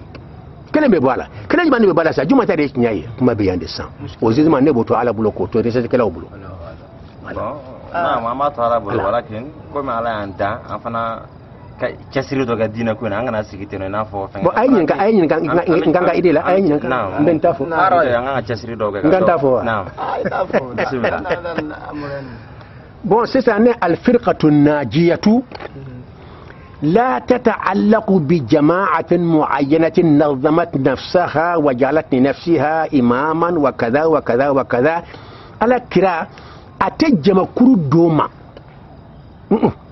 جمع كرو كركرلين هل نبي جمع كرو منكات جمع كرو كركرلين مكوا أبي كي والي دما كي والي هل منكم ما أنا عليه وأصحابي ama jankuru ta toma uli yere ko jimakuru ta manya amuta toma ke wala do defo ne ala krabe minkan anin ka sahaba be minkan donc ay ke wala defo ke wala do de be ni bo kay de be kisi donc ate jimakuru do ma abe ke wala do de ma o kerashi aw law o kera sunna aw law o kera firqa bere law o de be kisi donc jaga jimakuru do tale a toma o ta kono ne mo fama ko ke wala defo lembe o no ke wala do ne ka famu yala ayo ke wala me نيت لالو باسو لك بني كتابو دلا سابورا كتابين توي يكون مأمورات ومنهيات قرآنية ويا ناتي كنا بنا بريميري لا كنا نانا كتابون بي ام بي نصيحات داوما بيكا نيني سلاميا يرت تنيا بيرومنا نيا فاكونا من كان باي بيرومي نوفي لاسلي تيكا داليا من كان نيا بيفاكونا دالياتي سلاميا تي بازا كان هذا بدون كافين لا نيوم دون موكا كسيد لوننتالا موكا كسيد لون بيرومنا تسما دوني ما نيولو بريسيزي ايورنا atoni mbe harama don yire minu fara ko kan de ko yaka ido faraka ya famude oh donc 600 jombe kisi donc parti côté ke wale ko de ne ka famu ya sikola donc parti côté tewa donc an sunna mo de aw yaga jago shite shi ado be don aljanna do te don sunna mo de be do aljanna do te do jaga parti côté ka foni parti mbebe do te mo famira donc ke wale do o ke wale jumande do ne ka basu yemin dimma ما من الذين عملوا تمسكوا وعملوا ببينات القرآن والصحيح الصريح من السنة النبوية نفهم فلا ما مي بركة نفهم دمانية ولي بكسي ويجمعني قرآن يرمون بانجلمبه بروكان كو يرمون بانجلمبه قرآن يرى تشامبي أما بانج نما بركة نالتي ينكا هل نما نيني نالتي ينكا ومفهومكم المتشابهات فأما الذين في قلوبهم زيغ فيتبعون ما تشابه منه قرآن يرون من جرا باسكا بريسيزي ولو برالي وتجي بكسي سرقة ولا فرق كما كان على كرا كما كان يلو قرآن يفعلن دفالا أكاكا بانجلمبه وتكلم بيوا ما لا كرا تا بورك كبارك ناي ككسي تنفلا بيفوري كدافع شرط فلا وشرط فلا جمانية أكاسر حديثان سهلين به أكاسر كما كان جلندو صريح ونجلندو ناجرا السهرة amba fle yali ala kra ya fo wajibi ya sira de fewa wala ya fo sunna ya sira de fe na ya fo wajibi ya sira fe o keli de aljanna sirai wajibi ya sira ka barake noy ot nay mi fo sunna sira fe o te kisile sira de o e baraje ni no baw ka yoro de ni sunna bara min ala min te wajibi fo fo ka o ka ta'rifu la e be sunna baraji ba soro mais ka do aljanna e ka do jahannama o donte sunna la de o dlonen be wajibi blali de la ala kra fe min wajibi ya binasun sarihin sahihin o de blali be se ka mo do tasma ko ka se yin la sima ها دونك جمان بكزي يا فاميرا نفهم ما من بركه ببينات القران اني الاكرك كما كان فنفلا السهل انا جلين اسبنا كسر واجبي فنا دوندي تلاكرك كما كان دون نون فاكا كي واجبي اي مين واجبي نو تاي فندو فما واجبي نو اوتي نتوما وي براجيني شراوي اكلا كما جيرا ني دي نكا تاسري نكا جما كورو فورا Rizan sisa yena nga kuma ore fenga ibi mishika kuma mula khasu ke amta ngal wala shukana wala yala kuka intisabu ke kata takabulu domo oh da ke da banna ka ban bai bai afama an tarafu krankila bauka niveau la ya fama an balo ni isika ni fa buco sirla ali krango bawo sigile ala ala ti jangati am tamena sisa na fa ko korowe am mal farq bayna rasul wa kutub wa nabi wa sahaba am tawala ngata dan faraj men be ci den waliyu nabi juma kutubu sahaba nu musalahatun nu nyawate ba taklingile نعم النبي من نبأه الله أو أنبأه بأن للكون إلها واحدا يستحق العبادة وحده جل جلاله ودي النبي مودي مغمي الله تعالى وهو يجي كلابا كلام نبأه دي كابا كلام كفو دموندو تربية تويكو الله be ka kan libbatu ka yamar labbatu ya famu de oye annabi mo problem do biyan sanno parce que problem kan ka wala ye jona ani rasulu o fana cidende nabi o fana cidende different ma bunu yokonce mina mbi secret do fawo ni yeta bina jabi do dawma jabi ni tinya do meniya a jabi di classique no ibe esho ibe bi classique no yo korowara de dama ni ma koye ya famu ibe bi examen la kasora ni ya koyi masa wabafo aya famu ni ka gelende ni mbara ko ba sa poison do yoro demande malade kani manka an ka école soufuna poison be yoro chama ko an sursu ye gondo ko na ba ko na tunu amata an yire karola darbin ka ide ko an yire sursu ye gonde yalo ninga ni kuma hali dukulo ma be kan ka wuli kan ma min kumbe juna ka tigi kele ka jabi wudi ni haramadin alai haramadin bunya wala kar karramna bani adama me ka tafu kan sursu ye gonye gomi se kaliga 1 + 1 = 10 fuka ta sa tise fuka ta duna wuli kabne joime jonko damena sanjuli amma ko gonde la baraka haramadin wa muna ma yele gonkele masoro sana me se ka kalkilge wala kaliman ya dama donc ar-rasulu way cidenye alay min ci kata mogoma ta fuye ku tigi to ala o be jomunum batula wuti ala wi o te tiya wi ka bebla o kala kelim pe batu ni ala ku kamin ko kake ni ala ku kamin to ka to ala de mondu be daw tigi ya to ko allah way ci denye ya famude o annabi ni classique on nala olu ko o maye mari aka ciyala se classique ko annabi mo de an ala wahyu kanama kafone ala bi ya famude ikan batu onyina alefe mais amaya mari kaka chia la se mo ka mo wure kada ala kuma o de be classe ko ni ma jabi taw be bi kasra an netenka ata na lesa aywa alhamdulillah kale da fana toka ay am bene do fe chama de la bene mi no ka chama ko le me jo naam ay ni rafa mo donc aw be obligé minte sawaba ye ko de fo classe on wase ka gagner minte sawaba ye de ibo de sebe classe ko no ka fo annabi ata ci ala se ala kan ci ala ko nanama ka ba kalama abana akrini ala ce me kala se o manyina fe ibo de sebe classe ko no wase ka gagner ka sura o te sawaba ye min ye sawaba ye ala ko nanama afsaka kama ka ci de kitabu madama sharia kura madama me annabi min ko nanye o ka sharia abola se an bude ma cide min ciranye ya famu de o cide aboka ciakan nase me hala mo gansa on be ciala se wajibi daga kuma ta nabi kunturu e ka akatoini ala ce ete mo wule ka talama o se ka famu ciko ni o dan o yo jabi surumanye o ye annabi ni bo sa mena se mi ma fulana jumai sahaba ye ma de minni ala kira ye nyon sorotle kilenna kalimaniya ala kira la katla ka tuga ko fo kata saya sa tigima wodi ye sahabiye ma na labana ka boala ala kira ko ka ke murtadu ye parce que sur la sahaba wala ka ke murtadu ye ka ke kafir yere ya famu ate fo ma sahaba tuni bi met yana ka irtidadu ke abi fama sahaba ni yoro min te fola de fanka hakan tafsilu ke haqiqa yere atumbe fama sahaba ala kira tlila sahaba yere tuna anyuma faratundu mais tuma min anana bo ala kira ka tasira kan ate fama sahaba tuguni o de kelen kofe donc ay sahaba ya fori tuma timin foraba tuma dola wati dola sahaba ya te fama tuguni no foka ni kuma in wala uridu tawdiha wa sarahata fil umur wa fam yara mo ni sahaba ye o sahaba kuraye mais sahaba te annabiye la ka cirince wa darajatu bo fana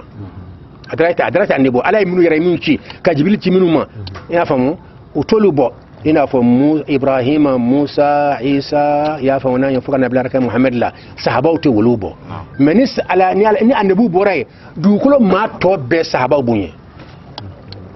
nko sahaba fana woni ahlul bayt be fana nyongare parce que sahaba kore munu ni ala kra nya fo sansa woni ala kra nyon surat li kilina wuli man yarala utugula ko aka dema liman la o matu ko wa to be doni yoren ko na yamno mais yoro do be fara nyon na be fonin ma ahlul bayt e fonin ma ko sahaba we tafsilu yorowe to umumu yor la be sahaba udi parce que ben ala kra nyon utugura ko fana o yaka liman yarala o yaka sira la badu o ye sahaba koroy wali alwali waliyu ye Allahu ta'ala kanu ɲɔgɔn ba de maa min wulila k'i jɔ ka ala dɛmɛ ka diinɛ dɛmɛ ni tiɲɛ ya ka ɲɛnamaya kɔnɔ ka jihadu kɛ n'a da ye an ka bi jihadu bɛ kɛ ni pamuru de ye pamuru bɛ daga tuma min na an y'o fɔ o don o condition fɔra a tɛ daga fa condition ka dafa mais min girinna k'a kɛ condition ma dafa an t'o kan donc o ye jihadu kɛ n'u da ye ka mɔgɔw wele ni ala ye et puis jihadu minnu bɛ ala kɛra tile la i y'a faamu olu ni ala kɛra tile an bɛ kuma bi sa an bi waliyu kan an bɛ dan ma parce que minnu ala kɛra tile taw an kɔma fɔ ma sahabaw donc an y'u bɔ ɲɔgɔn na wa bi ta waliyu ninnu a kɔrɔ de ye nin ye jɔn kanu ani dɛmɛ ni mo fila ka sɔrɔ a kɔnɔ kara ka ala kanu ka ala kɛra kanu tiɲɛ ye ka tila i ma da kanu ma dɔrɔn ma de i ye baara kɛ ka ala ka diinɛ dɛmɛ i se dan na ka diinɛ dɛmɛ o de ye waliyu waliyu fana tila yɔrɔ fila ye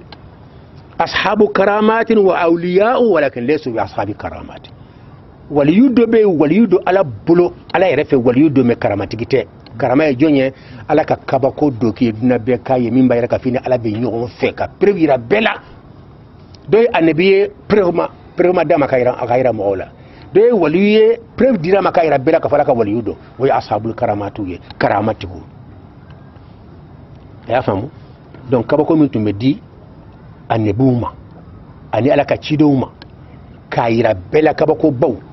nabilahi musa o tun bɛ bere kelen ma ka kɛ sa ye ka kabako wɛrɛw kɛ isa tun bɛ su yɛrɛ ɲɛnamaya kabako ba minnu b'a to aw bɛ da la ka fɔ n tɛ mɔgɔ gansan n ye ala ka ciden n ma kanu tigɛ aw ye n ye preuve yira aw la sisan o de tɔgɔ ye ko almu'jizatu ni waliyu t'a dɔn a tɔgɔ ye mu'jizatu mais ni waliyu safula ni ala ani annabiw de t'a dɔn a bɛ fɔ o ma mu'jizatu mu'jizatu kɔrɔ jumɛn ye ko ka mɔgɔw dɛsɛ dɛsɛli kɔrɔ ɲuman ye n bɛ fɛn yira aw la sisan aw si tɛ se ka ɲɔgɔn na kɛ mɔgɔ min bɛ se ka kɛ o de ye ala mɔgɔ ye ala ye maa min so dɔrɔn bɛ se ka kɛ o de kɔrɔ ye mu'jiza a jazahum a y'o dɛsɛ k'a ɲɔgɔn na kɛ o de tɔgɔ ye a tɔgɔ da ko mu'jizat dɛsɛlikɛlanw ka mɔgɔ dɛsɛ waliyu ta n'olu y'o ɲɔgɔn na k'a tɛ fɔ ma mu'jiza olu ta bɛ wele ko alikaramatu bonya i yɛrɛ di ni ala ma kan kanu tiɲɛ la ka tila k'i cɛsiri kɛ kan ka diinɛ cɛrɛ tiɲɛ ye n fana y'i bonya ni fɛn dɔ ye hali m'a ɲini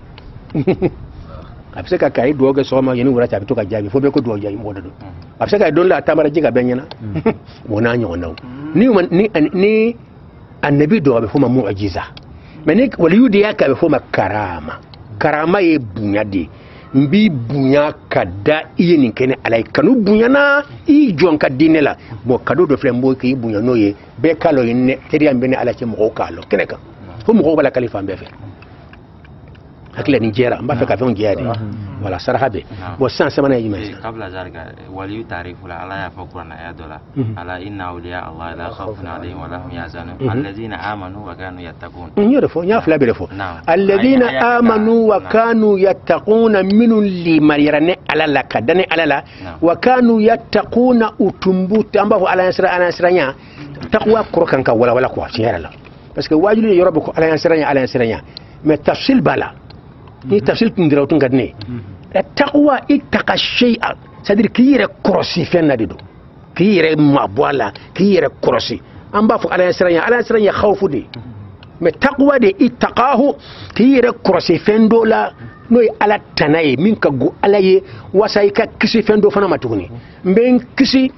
n bɛ n yɛrɛ mabɔ itanala wasanka kisi fila de be mbenyere kisi itanala wasanka kisi katasumama ani kafuruma ni kanyangima kisi fila de be taqwa ko rede ni ay to ka wala moy ala ya siranya vraiment odo do ka tafsil de wodi kafsa aidan attaqwa yere koloshi ala o de dum ala tanawla wasa ala kisi fana katasumama taqwa ko rede ni donc ala siranya mi fo abseka dua kono mena wala tan wodi ya kurayre taqwa kurayre ndi te khawfullah ya furma ko ala siranya khafa allah ya khafu allah absiralanya التقوى اتقى شيء يعني أير كرسلك يرجن يلا الوقاية ولا أن تقي نفسك وتمنع نفسك أما لا يرضاه الله أما قد يسبب عذاب الله لك مين مسكين كسي ألا كان ينجيما هو التقوى كوري ويرجع رسالة نعم جميل إذا كتب تقول أصلا وكتب كني قرآن آية من لولا حديثا من نولا كتب أولياء أبو يرد ويرد كلاسي كتودو دو يرلا wasa ku ka place yira mo law tekele ye min bu benye o yetodo dawma min be law ko yetodo dama yu tlatlate bo ye min blaw o yere wal yum blaw yere benye o yere min to da ko al qutbu odido bo qutbu dun ko remi ko millier centre wal yu to belajle be munumunu min da fin wal qutbu dun des milliers de centres voilà donc hada معنى القطب فهم يرى وليو كافين دلاني صوفي ووليو صوفي وليو ان صوفي يعني نمراتوري يتاندي ala kalima ni adama ba amsaka fo صوفي كرم غبو وي تو من ديو كان يم غبما ودي القطب دو كما الغوث بس طالكم بينا بقولوا غوث افضل بي دغ بعده يا غوث avec le bagage de ta carte. Bon, Rauzo. Abe atika ngania de bolo. Notre Rauzo il reste niafle. Mimbe quoi tu dis?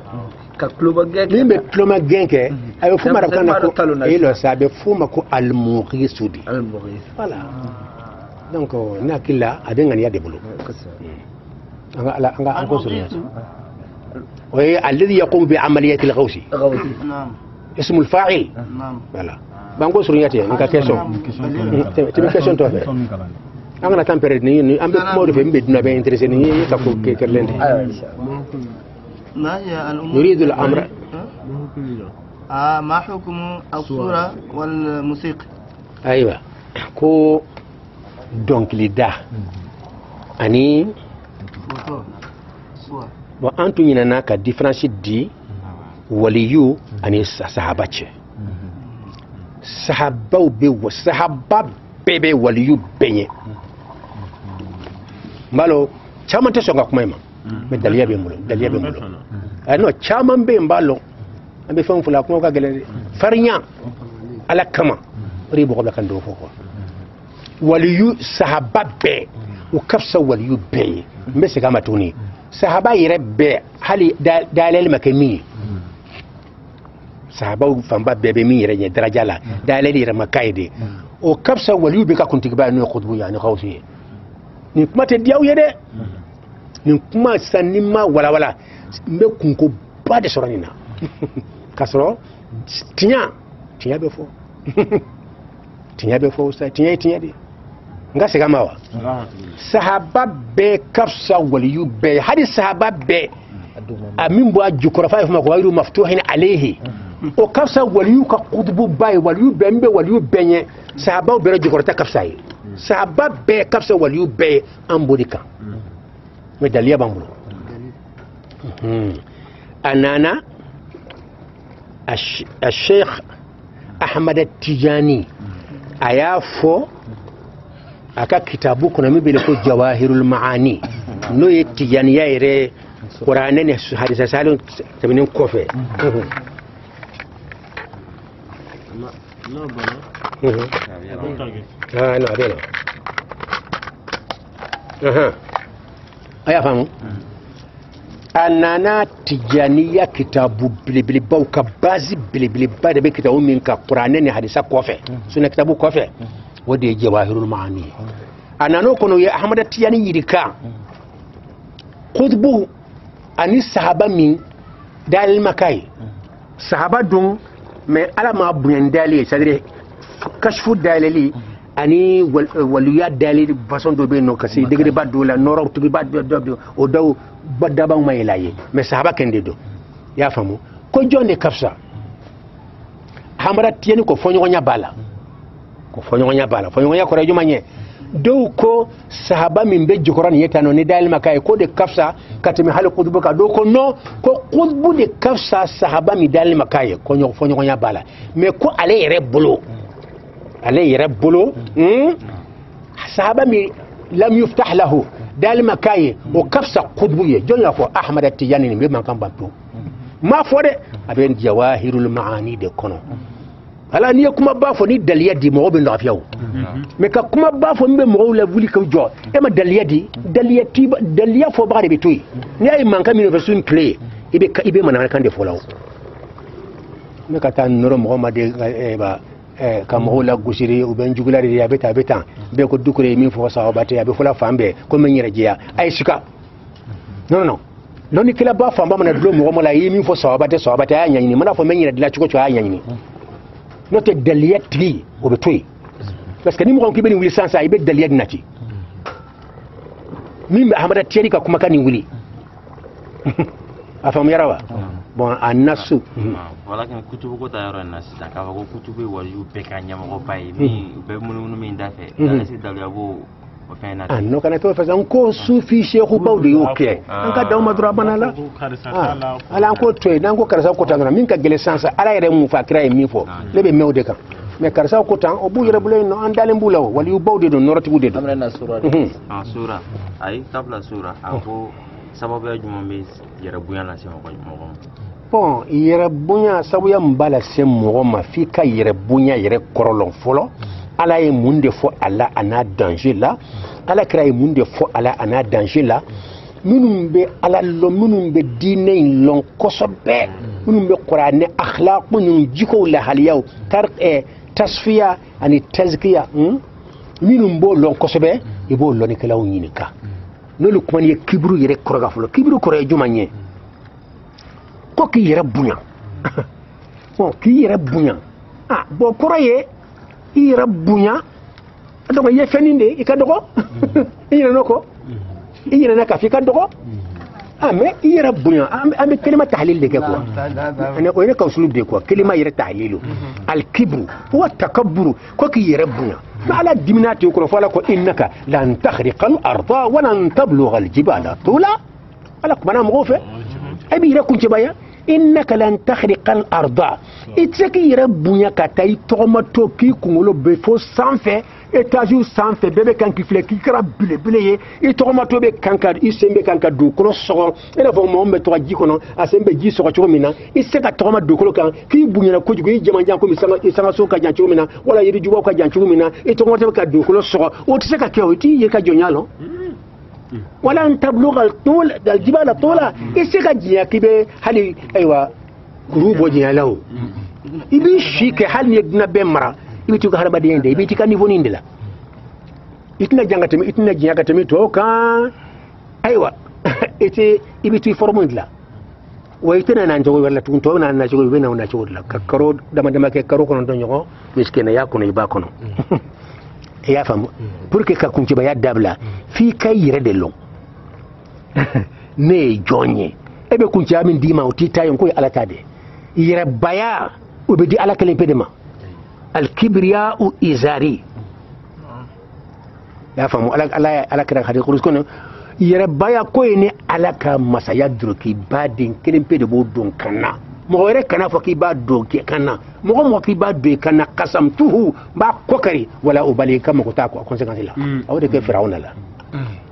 يا فهم donc foka yere ni foka ni bede lo ala ka kasete nyini danger munum bala ki yere long na hanus anka dogo est-ce que ibalo ki dogo anka dogo ko mi balo italo neni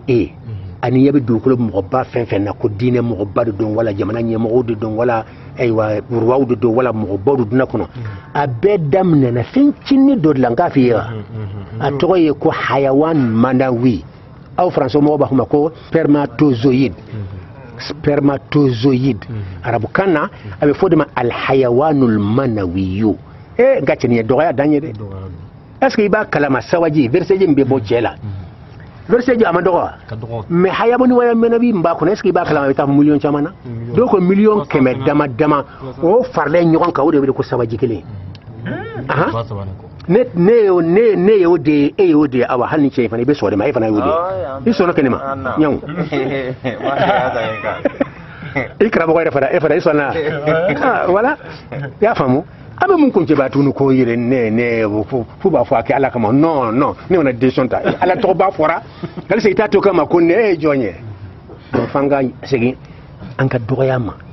ala b'a fɛ mɔgɔ ka segin k'i yɛrɛ surusu lɔn dɔrɔn i bɛ segin dɔgɔyama ma o de y'a to waliw y'o de lɔn u y'i yɛrɛ dɔgɔya ala ye ala y'o bonya duna kɔnɔ sahabaw y'o de lɔn annabiw y'o de lɔn u y'i majigin ala y'o bila duna bɛɛ ɲɛ n'i y'i yɛrɛ dɔgɔ dɔrɔn ala b'i yɛlɛ man tawada'a lillahi rafa'ahu Allah maa o maa n'i yɛrɛ dɔgɔya ni ala ye k'i yɛrɛ lɔ k'i yɛrɛ dɔgɔya ka bonya ɲɛ ka to ye mɔgɔw k'i tanu mɔgɔw k'i fo ka tɛgɛrɛw nɔfɛ ka jɔnkilibaw da i la ho ha ho ka wuli k'i tɛgɛ ka girin k'i kunbɛn o de ka di ye non nin bɛɛ to ye ninnu bɛɛ to ye ka segin laseli ma i y'a faamu donc hayawan manawi sawajini cini fɔlɔfɔlɔ philosophe dɔw bɛ yen nɔ k'u kɛra ne ma n ko philosophe tuguni ko sawajini bɛ kɛ hadamaden ye o ɲinɛna k'a fɔ sawajini fɛn misɛnmanin dɔw b'a kɔnɔ a ka teli ala ko al-alaq min alaqin khalaqal insana min alaqin caman tun b'a kɛ ko jeli similen de ni si jeli similen tɛ jeli similen salen don ka ala kɔrɔkɛ ko jeli similen an ka jamana in ka caman de b'a kɔrɔkɛ la ten karamɔgɔ caman k'a sɔrɔ yahtaju ila tafsil ni ko jeli similen dɔrɔn simbini yɛrɛ ko k'a sara de n'o tɛ jeli bɛ komi ji la a bɛ lamaga maga de mais n'a simira a bɛ ja de o kɔrɔ ye k'a sara de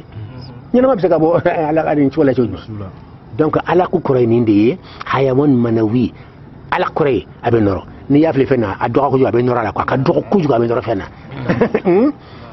ala ko nin fana kunkolonin b'a la a kunkolonin b'a la ku fana b'a la ka teri hadamaden bɛ ji kɔnɔ geji kɔnɔ cogo min de ale fana bɛ sabaji kɔnɔ ten ale kɔnɔ ko sabaji kɔnɔ ko danto la kɔnɔ ko geji ale fana bɛ ten an bɛ tile o y'a ka geji baji tɛ dɛ geji ala jɛgɛ la dege an bɛɛ tun bɛ ten de maniw in kɔnɔ kurukuru kacɛ ni yɛrɛ la i bɛ kujiba ten wa bon fo ka nin de lɔn al aslu wala an bɛɛ tun bɛ tan de ala ka ɲumanya nana ka na bɔ fo kana fan fo ka place d'i ma fo denmisɛnw ni bangeba baba bɛɛ bɛ fana ko ba dada ba ye jɔn ye ma dada ma ye jɔn ye Allahu akbar ala ka limaniya dama donc hakili ni wasara wa bon ni kuranɛ aya minnu bɛ yen hadisa minnu bɛ yen i b'olu ta dɔn dɔgɔyama bɛɛ mɔgɔ min yɛrɛ kun cɛ baya halakili min bɛna nɔfɛ ala bɛ d'i ma a kɔrɔ a filila yɛrɛ lasili ma nutfa ye maniyuji ye spermatozoïde kɛmɛ miliyɔn kɛmɛ caman dɔrɔn parce que o ɲɔgɔn sɔrɔ dɔw ko kɛmɛ fila ni ko dɔw ko kɛmɛ saba dɔw tɛ fɔ miliyɔn kɛmɛ naani yɛrɛ la dɔgɔtɔrɔw ka kuma ma kɛ kelen ye an b'a kɛ miliyɔn kɛmɛ caman ye ba caman tɛ dɛ miliyɔn kɛmɛ caman o de b'a kelen pe kɔnɔ hada huwa al-insan o de tun ye ne e ye o de e ya fɔli man d'an yɛrɛ mais o de tiɲɛ ye e ma sɔn ka kɛ e fana b'a sɔn parce que nin ka question a ye namɛ nin ta ka jugu dɛ nin ta ka jugu aw ta ye pewu lycée kɔnɔ nin ye lycée kalanden de a nana question a fa tɛ taa tan ni kɔ la o don n y'a bɛɛ jaabi k'a kɛ brochure ye ka ban mais a bɛɛ ka gɛlɛn a bɛɛ bɛ ala ko de wuli a bɛɛ bɛ ala ko wuli ko an fa adama bɔli aljanna kɔnɔ ko de nana ni saya ye et puis ko de nana fana ka n'an bila komi kaso pini kan pini ka bɔ aljanna kɔnɔ ka na duna kɔnɔ ko ye pinili de ye bon koseke o nana ka tilennenya bɛ ɲɔgɔn ta ka mɔgɔ don aljanna kɔnɔ ni hɛrɛba in kɔnɔ ka tila k'a bɔ a kɔnɔ ka taa pini parce que k'a yiriden don ne ko n ko an fa adama dali k'a bila aljanna kɔnɔ o tɛ wajibi ala ka fɔlɔ an ye min faama la a kɔrɔ de na i ka na ne ala bɛ na nɛɛma ba min y'a préparé k'a bila i ɲɛ i y'a faamu n'a nɛnɛ fɔlɔ ha ayi dala tɛ dɛ a nɛnɛ k'a ka di anene ka ɲɔgɔn damu ya fɛn te anene fɔlɔ yani k'i bila ka taa baaraso kɔnɔ ala ka sɔrɔ k'a labɔ ka na bila baaraso de kɔnɔ ka na bila kaso la o tɛ dɛ ka na bila k'a ka ɲɛni o tɛ dɛ a bilala yɛrɛ de ko ka na baara kɛ baara min bɛ kɛ sababuya ye a ka se ka ɲana in sɔrɔ kosɛbɛ bon a nɛnɛ fɔlɔ n'i y'a nɛnɛ i bɛ taa i yɛrɛ faga baara la sisan i b'i ka baara doublé o parce que i y'a nɛnɛ ka ban o i bɛna baara doublé a kun ye nin de a faamuyara wa ne ye min faamu de ye n bɛ n ka idée de fɔ la nin ye parce que bɛɛ bɛ kan k'i ta fɔ a la ayiwa ala de bɛ sɔn a ba la ne ye nin de faamu a la bon ko ni munna a m'a to alijana kɔnɔ kodayi o bɛ sabali min na a b'o la wa question in jaabi ka gɛlɛn dɛ ne ko ni ala tun ye an fa adama to alijana kɔnɔ kodayi abadal abidina o tuma a bɛ fɔ ala ma ko ala de kɛra hadimu ye sisan hadamaden kɛra makhdumu ye al insanu sara makhduman wallahu rabbul alamina sara khadiman li hada al abdi oui parce que fɛn de ka dɔ kɛ ala ye o mais cogo jumɛn ala bɛ dan n'a ka ɲumanya ye ka tila k'i bila alijana kɔnɔ i ma foyi k'a ye non e de bɛ taa ale batu fɔlɔ ka sala ye k'a batu ka fɛn den tigi ye k'a sago kɛ a bɛ sɔrɔ k'i don alijana kɔnɔ k'i o y'a ka cadeau ye mais ka girin ka e don hɛrɛba kɔnɔ ten nɔ o kɔrɔ ye ko k'e sago bɛɛ kɛ ni ala sago don e ye mun kɛ ne ye fɛn kɛ a y'a jaabi kɛ. n'i y'a faamu sa u bɛ sago kuma minnu fɔ ko sa ye fɛn dɔw kɛ cogoya dɔ la ka fiɲɛw kɛ fɛn cogo dɔ la donc olu kuma ninnu tɛ saba ye. tiɲɛ bon a bɛ se ka kɛ tiɲɛ b'a la kɛ mais olu ye kumaw ye an k'olu to yen fɔlɔ quoi. parce que sako jaabira o sako jaabira o sa y'a bɔ o sa ma bɔ o ala yɛrɛ de nɔ don bɛ tiɲɛ f'i ye. ne ye min faamu ala kɛnin ko a y'a lawuli kama na alijana nɛnɛ fɔlɔ parce que n bɛ n'i bila i ka taa baaraso de kɔnɔ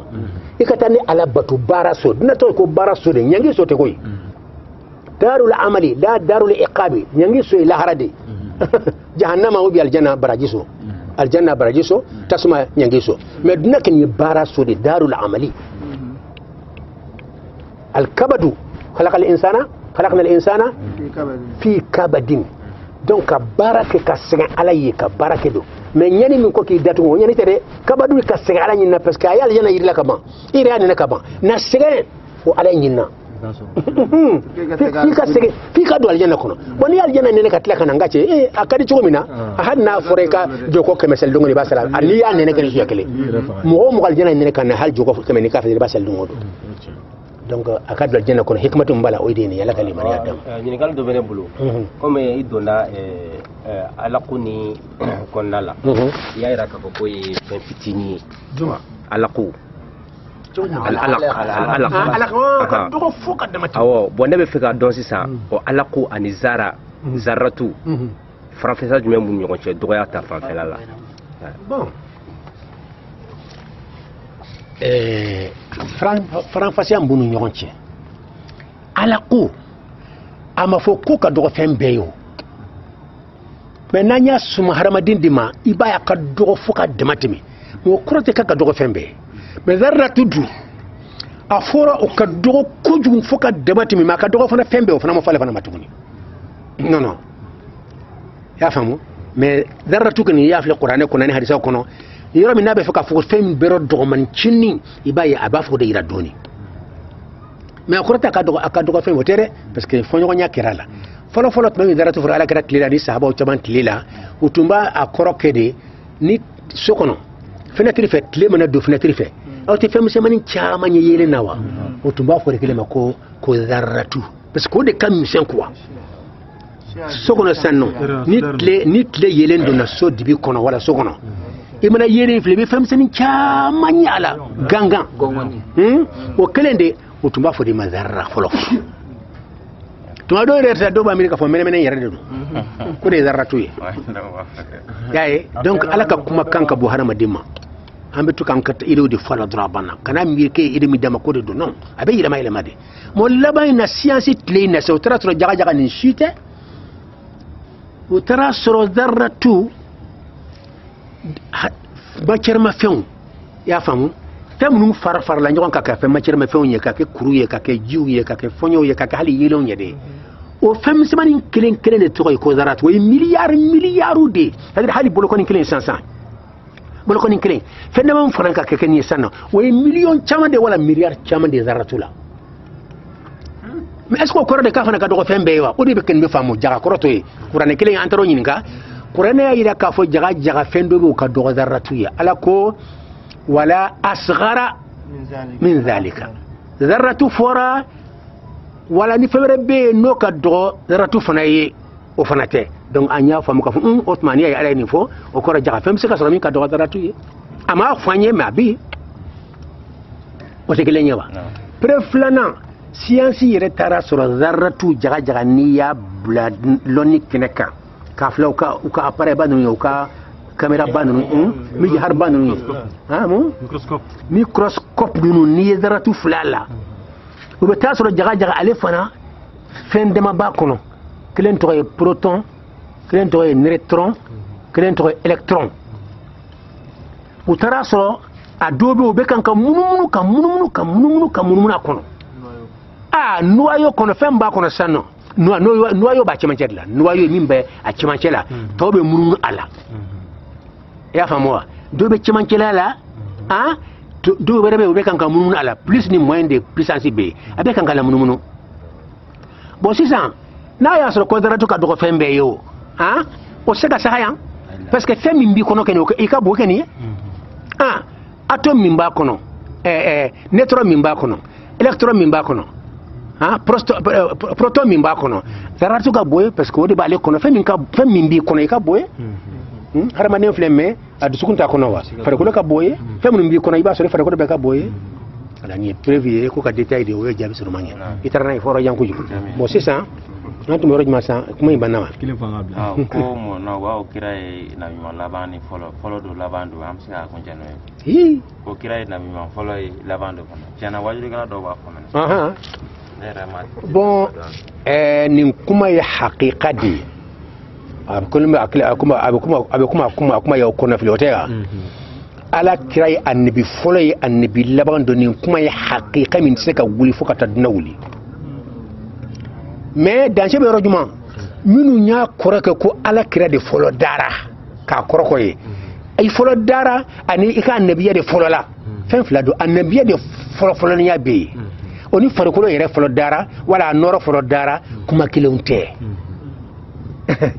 ala kira ka annabiya wo tumbe ala fe kabna madan fe shida kabna fara madda ala kira ka annabi ka fa bina ka annabi mo do bina dadna labayna ne ala ka annabi do bina ka annabi o annabiya sebin do ala fe wala tayno ala fe kabni adama madda aka annabiya de folembe mais ka fo ayere farikolo de dara wala anni de follow dara wala noro follow dara kuma in koroto de odi atoka mo koro fa chula wodi nyote tahlil de kai est ce que ya famo nkera annabiye yani adam kada ko ren ka annabiya